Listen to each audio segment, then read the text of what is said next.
राजसी मधुमक्खी रहती थी। वह अपने चमकीले सुनहरे पंख नाम की एक राजसी मधुमक्खी रहती थी। वह अपने चमकीले सुनहरे पंखों के लिए जानी जाती थी, जो सूरज की रोशनी में चमकते थे, जिन्हें अक्सर धूप की किरणें समझ लिया जाता था। ऑरोरा देवताओं की एक संदेशवाहक थी, जिसे विभिन्न दिव्य प्राणियों के बीच महत्वपूर्ण संदेश पहुंचाने का काम सौंपा गया था। हालांकि एक भाग्यशाली दिन ऑरोरा ने खुद को स्वर्ग के विशाल विस्तार में अकेला पाया। एक रहस्यमय दरार खुल गई थी, जिसने उसे उसकी साथी मधुमक्खियों और देवताओं से अलग कर दिया था।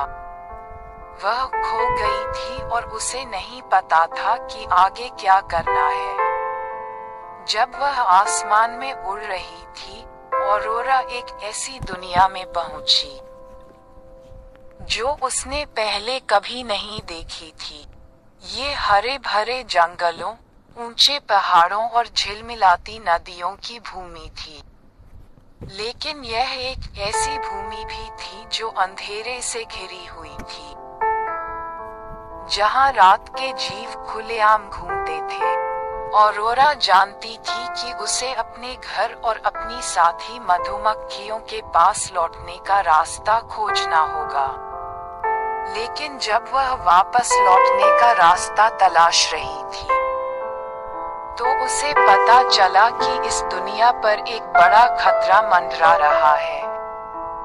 एक प्राचीन बुराई, जिसे शैडो किंग के नाम से जाना जाता है, धीरे धीरे अपनी नींद से जाग रही थी और दुनिया को अनंत अंधकार में डुबाने पर आमादा थी।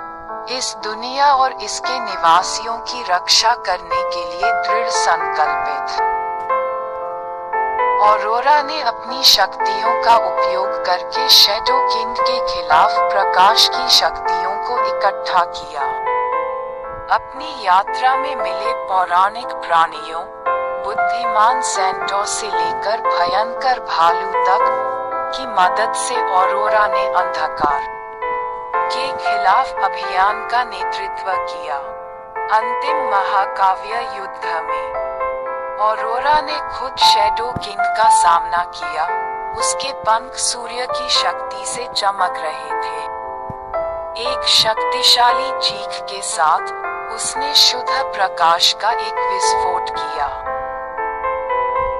जिसने अंधकार को हमेशा के लिए खत्म कर दिया। जब दुनिया अपनी नई मिली आजादी में खुश थी, ऑरोरा ने अपने ऊपर शांति की भावना महसूस की।